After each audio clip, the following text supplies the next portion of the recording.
David, you have been with some of the Caribbean youngsters going through the Chelsea Digicel Kicks program. Tell us a bit about how the program's been going and how the Bermuda boys have been progressing. Firstly, it was great for us to visit Bermuda for the second time in a year, to go over there, work with all of the wonderful people and facilities you've got over there. The AstroTurf is probably one of the best ones that we work across any of the clinics.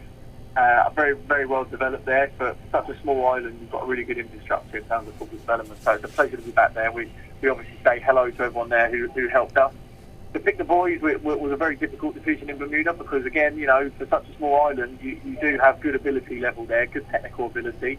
I think probably the slight lack of competitive structured leagues and competitions and whatnot that you can really challenge yourself with in Bermuda due to the small pool of players that you can choose from. It kind of restricts the amount of competitive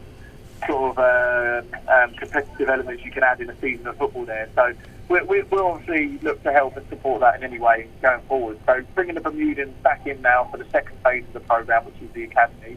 We've seen them come in. Obviously, one young Bermuda, I feel very sorry for him. He got injured last week and was unable to attend. So we've only got two that have attended. However, they're flying the flag high for Bermuda in the week so far. So they've done a full week intensive training where they've been split into three teams, so there are 42 players in three teams. They will then tomorrow start the tournament phase, which is a round of internal matches, and then that's followed on Saturday by the winning team from the internal matches competing against Jamaica under 17 in a final. You've been doing this combined camp for now the third year. How have you seen it improve over the 3-year period, and what's the future hold for it? Well, I mean, we always look to grow, evolve and develop the programme year upon year. First year, we just worked with 32 players into two teams. We then expanded the market. So second year, we then worked with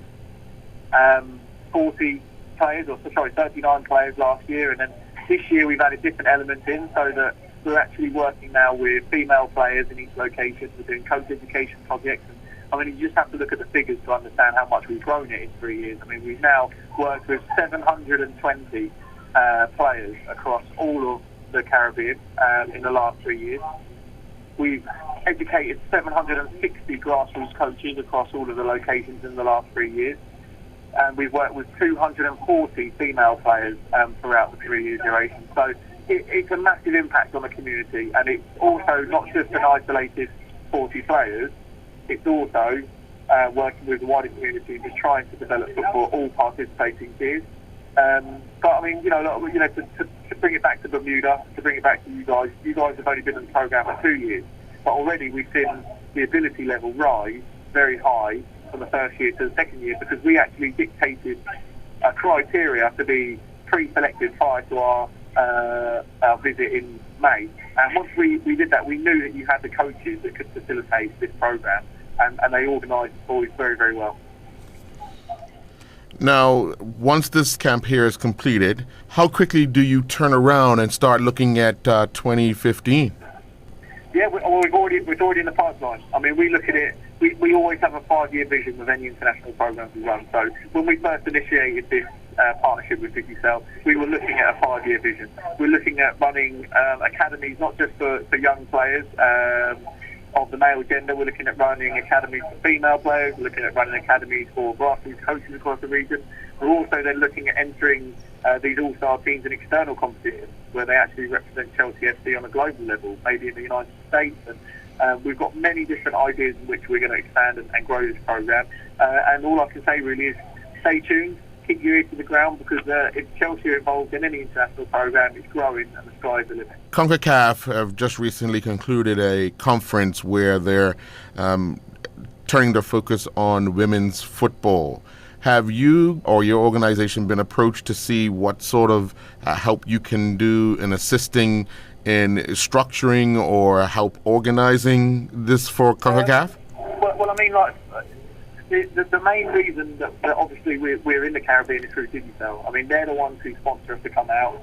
They're the ones who sort of took the initiative and said, look, Chelsea can take this program forward. So anything we've done in the Caribbean has been initiated by Digicel thus far. So in terms of actually being approached by the CFU or CONCACAF, in any way, we haven't directly.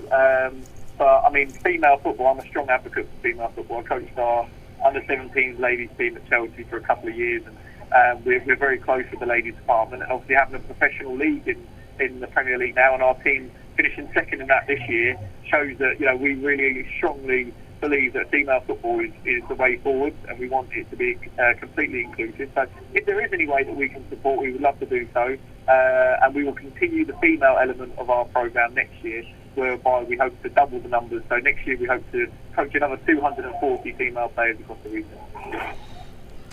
And for the Bermuda segment of it, have you nailed down dates for next year that you'll be coming over? I think we what happens is Digicel essentially liaises with the markets, because of it being sort of 14, 15 markets. It's a bit of a military operation in terms of logistics and whatnot. So once they agree with Bermuda where it fits in the calendar, they'll agree on specific dates. But in terms of a more of a period to aim at, it would be around sort of April, May, June next year. How has the camp been thus far, leading up to tomorrow's final playoffs? It's been really, really good. I mean, we've asked the boys to just sort of manage their welfare, because we've had an educational aspect this time about how they can prehab and rehab, how they can look after their bodies, and some nutritional workshops we worked on the players. And we're trying to educate them on looking after themselves as individuals, because what we are aware is a very high volume of football is being played in the week prior to the tournament phase tomorrow. So we just condition the players appropriately to make sure that they're in the best possible shape. We haven't run them into the ground. We haven't fatigued them too much. So we've been working mainly on sort of the tactical aspect. We've been doing lots of functional practices, phases of play. We've been doing less on the technical side. Because when you work on technical side, you're looking to improve or develop a player over a longer period of time. When you have a group of players for only a week, the most realistic aspect is you probably won't technically improve them massively, but you can develop their understanding and their tactical awareness of their roles and responsibilities within the team. And in your early message to those looking for a spot for next year, all of the Bermudians that look forward to applying for next year's clinics, all I can ask of you is you work hard, you're disciplined, you're dedicated to actually achieving your goals.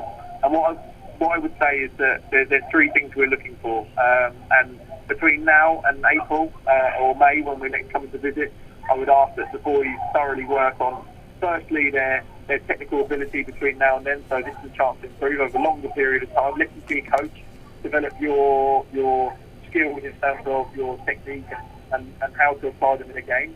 Secondly, we're asking the players to have good tactical understanding and maybe playing more than one position. So we might ask somebody to try a position that's a little bit foreign to them, because then they learn a different sort of aspect of the game and a different viewpoint on the game, and I think that puts them in better stead when it comes in terms of individual development.